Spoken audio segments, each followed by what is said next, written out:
say welcome all.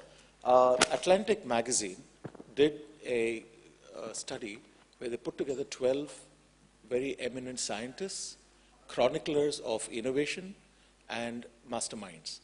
And what they gave them as a tasking was, can you come upon the top 50 innovations after the wheel, of course. If anybody asked for the very first one, we'd all kind of agree in this room that it has to be the wheel. There are some interesting takeouts, and I'll just go into the top 10 just to kind of do some context setting for the discussion to ensue. Can anyone guess what was, and don't Google this out, please. I mean, that you can do at home. Can anyone guess what came out of these 12 scientists and chroniclers of innovation as the topmost innovation out of the top 50? Any guess? Quick one? Anybody? No wrong answers. Farming. Okay. You know what it was for them? The printing press. Amazing. And that is because knowledge began freely replicating and quickly assumed a life of its own. How evocative is that? Then I'll take you to the top 10. Electricity. No guessing there. Penicillin. It became the silver bullet for any number of previously dreaded diseases. 4. Semiconductor electronics. Naturally, we can accept that. Is the physical foundation of the virtual world. Optical lenses. Amazingly, for the longest time, people knew about refraction. The Romans had seen that water would refract. All of that was known. But lenses, when they came in, they opened a totally new world of microscopy and telescopy, which actually made discovery possible in the minute and in the major. Paper, which of course is understandable. The internal combustion engine, because it took air and fuel and converted into power. Number 8, vaccination. Vaccination, which was tried and poo-pooed till the government realized that, yes, you could actually make people sick to cure people. And the internet, we love that one. It still came 9th, which is the infrastructure of the future digital world that we are already living in. And lastly, their top 10 was the steam engine, which got, if you remember, bumped off by the internal combustion engine. It's come to number 10 for powering factories, trains, ships that drove the Industrial Revolution. So phew, that's a lot. Rajat, starting with you, could you share with us, being a successful startup entrepreneur, and you've done so many other things in your 18 years, can you give us a peek into your experience to begin with?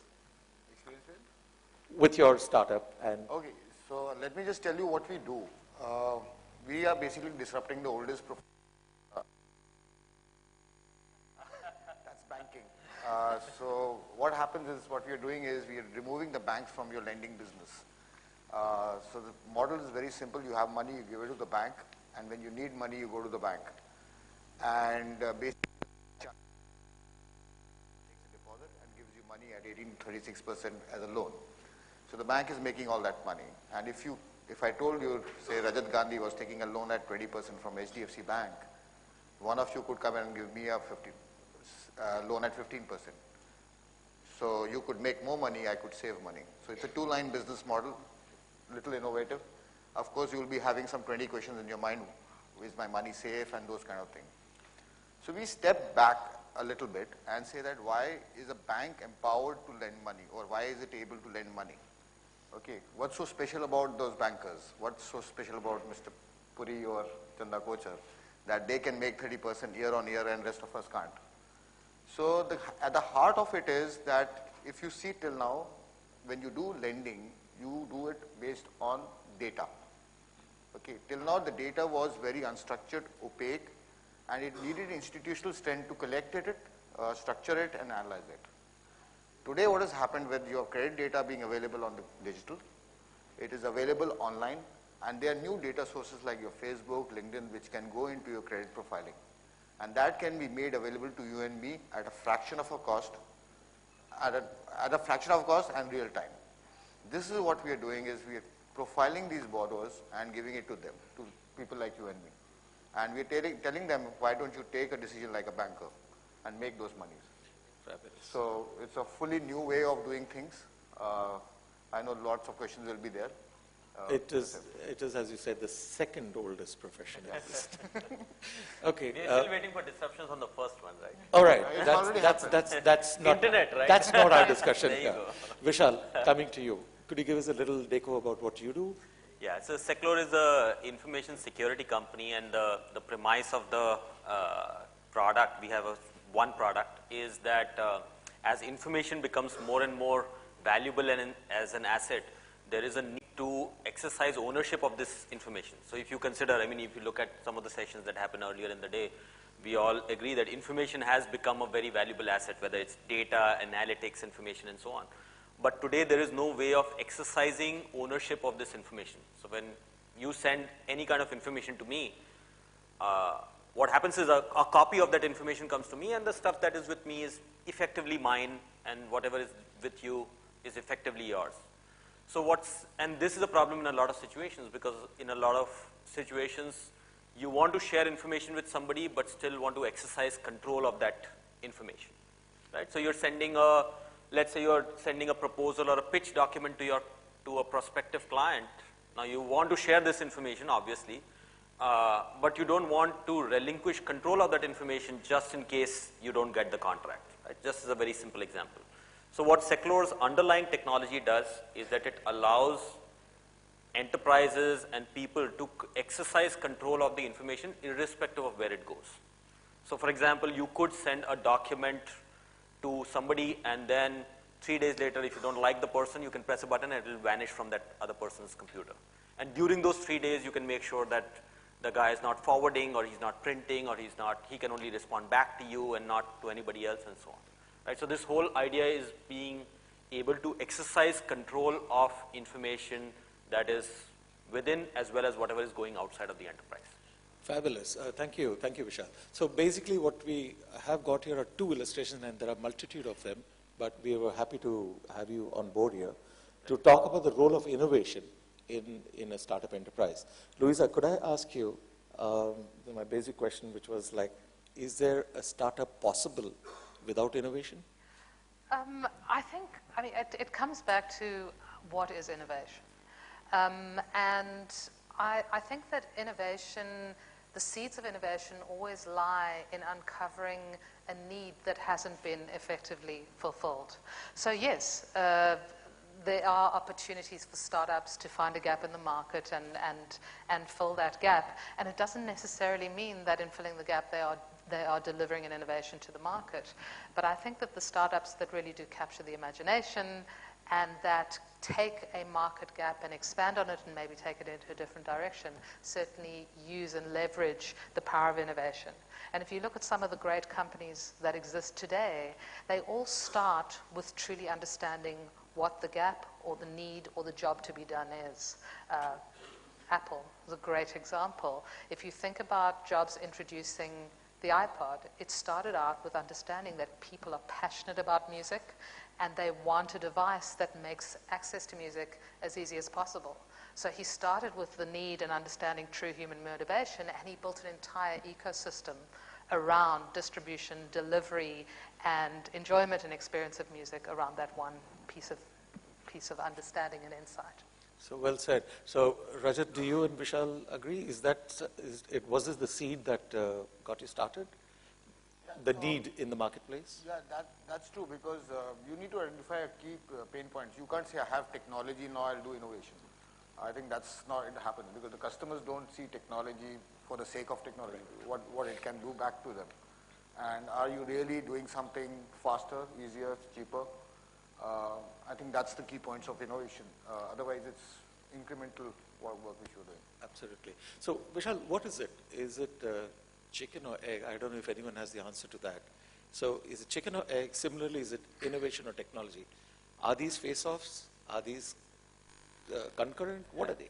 I think innovation is pretty independent of the technology. I mean, technology is just one kind of innovation. There are lots of other ways of innovating. Some of the presentations that were done earlier is just innovation in the way of communication, which arguably is not technology. I thought, at least I learned a lot in the, a couple of sessions earlier where there were new ways of, for example, making a video from the wine, I think backward. Right? So there are a lot of other ways of innovation, I think that has to precede technology. So Innovation definitely first, and then. So yours is innovation first, technology next. Yeah, Rajat? absolutely. Yeah, so I think they're intertwined, as you said, because technology in the technical sense, I'm not talking about. Maybe I think wheel was also a new technological innovation. Right. So those quite mechanical or whatever it is. So I think you have to do some innovative stuff. You're now in an age where you're beyond the basic tools. So yeah, that's there. Luisa, chicken or egg? Well, I don't know. I think it's both. Because, I mean, sometimes real innovation comes out of a pivot. So you're going down one direction and some happy consequence, sort of unintended consequence suddenly drives you in a different direction, and you have something that really is an innovation. And I can give you an example. Coming back, maybe touching on our first, our oldest profession, is Really?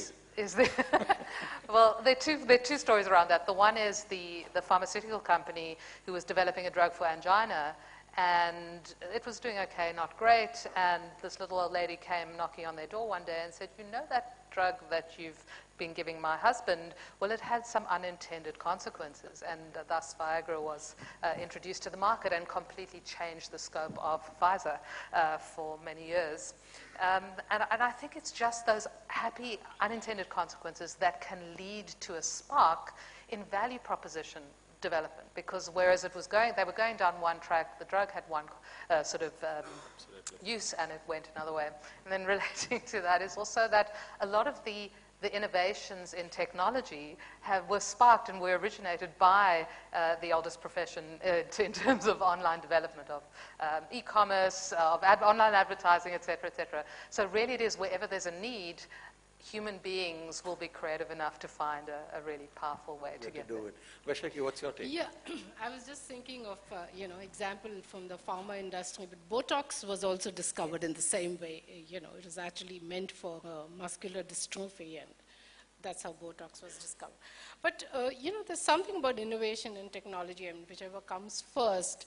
What is the uptake on that? I mean, Rajat, what you've come up with is like you're saying, I mean, when I want to save money, I'll go to the bank. When I want to borrow money, I'll go to the bank. And yes, I'm paying a lot of interest when I take money, but I also know there's a trust factor involved. And, like you were saying, how do I know who I'm borrowing or who I'm lending to? There is a lag in the uptake of anything new, It has to be an idea whose time has come, literally. So do you think that that lag actually pushes back on innovation or something that's really I new? don't think so. Look, I every mean, did you have that? No, so timing is very important, and we all believe that we can time it right. But if I had known the timing, I would have done anything, whatever it is. But the thing is, you need to keep on pushing the envelope. And the biggest thing is the failure is the key to that next innovation you're going to do, and time it right. Before us, I think at least 2-3 people had attempted this same model in India. We held back for that reason. And we felt that the whole ecosystem needs to be ready from that perspective. But I do not know whether we timed it right or also not, because till the time everybody's using it, because we are a mass product. Till then, I don't think we can be called a success. So innovation, timing, but timing, trust, and they are all-time truths. You have to work on them, you have to build on them. Technology doesn't much play in that. Vishal, what about you? I mean, how was the uptake of the idea? I think in our case, it was a very iterative process. So that we thought that we were a little ahead of time at the time we started, about 4.5, 5 years in the business.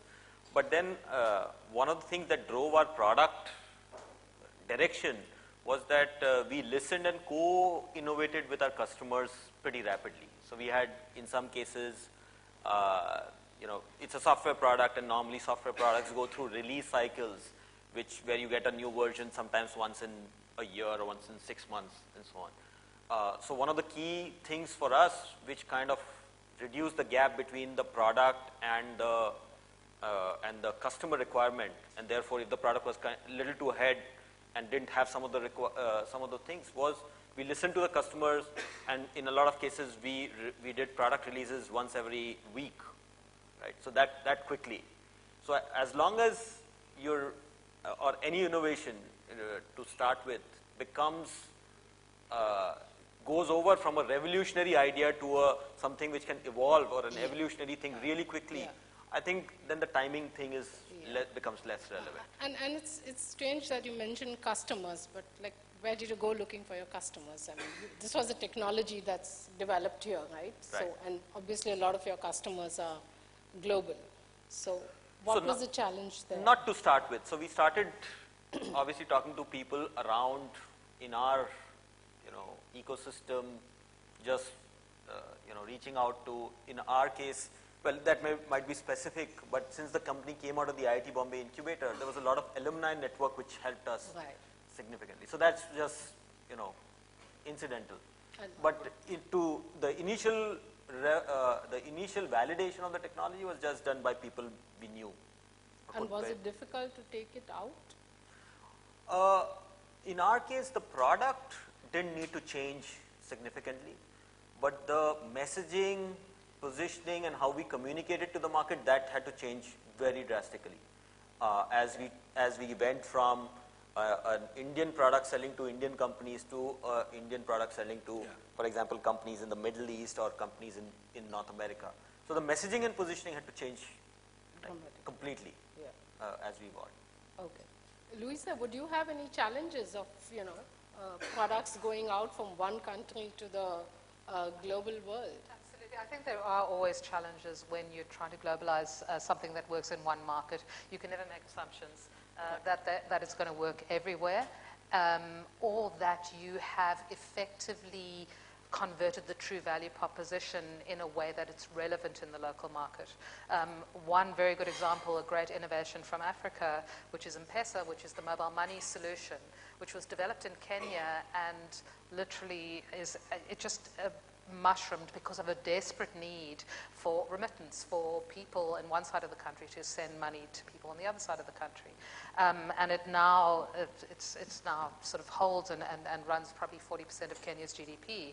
That didn't translate directly into South Africa, which is just a couple of countries down in Africa, because of the way that it was marketed, the way it was communicated, and it's taken many years for Vodafone to really reposition the offering to make it more palatable to that market.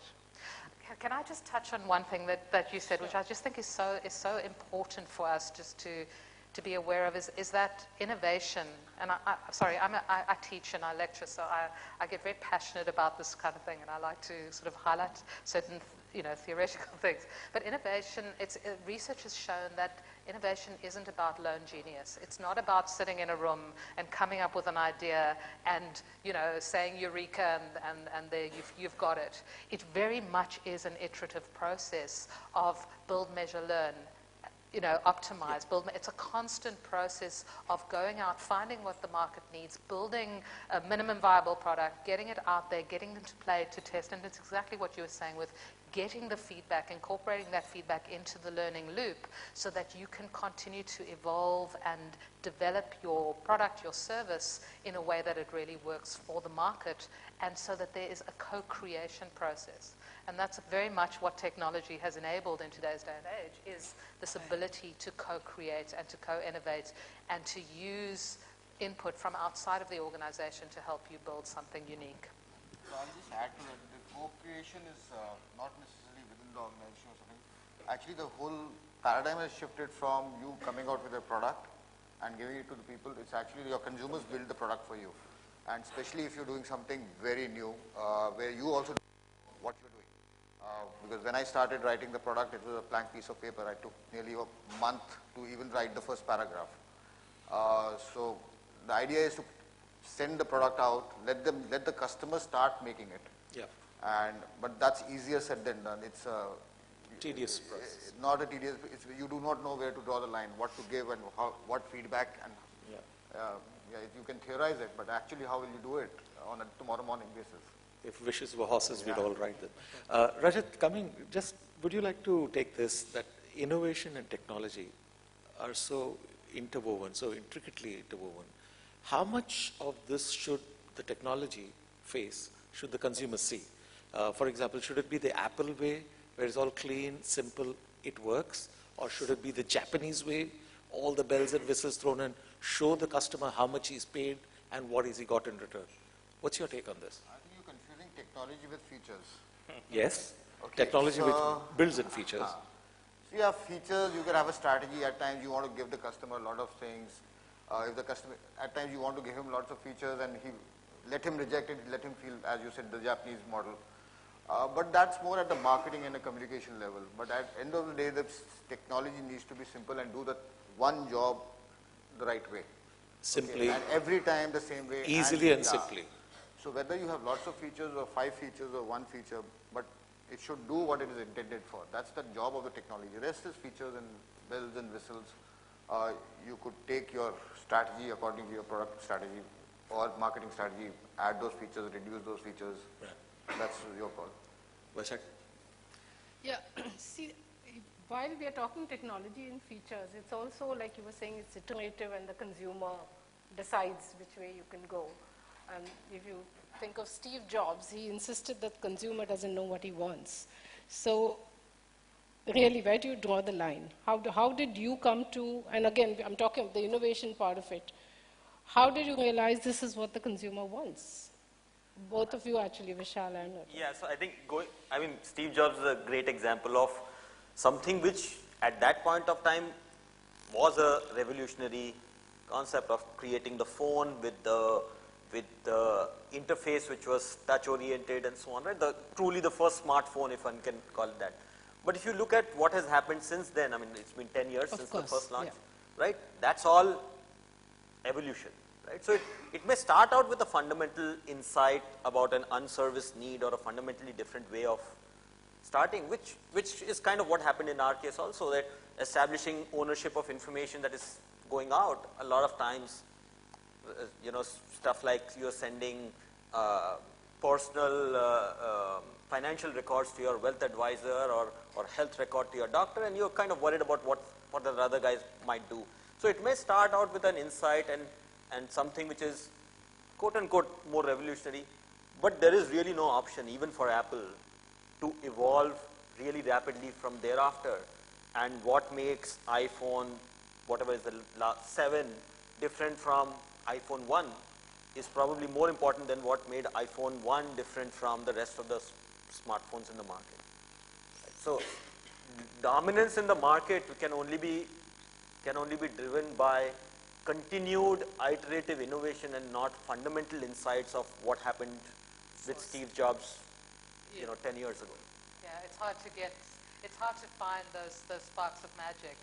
Not to say that there are not plenty more out there to be discovered, but I think you're 100% right, and it's all about adding value.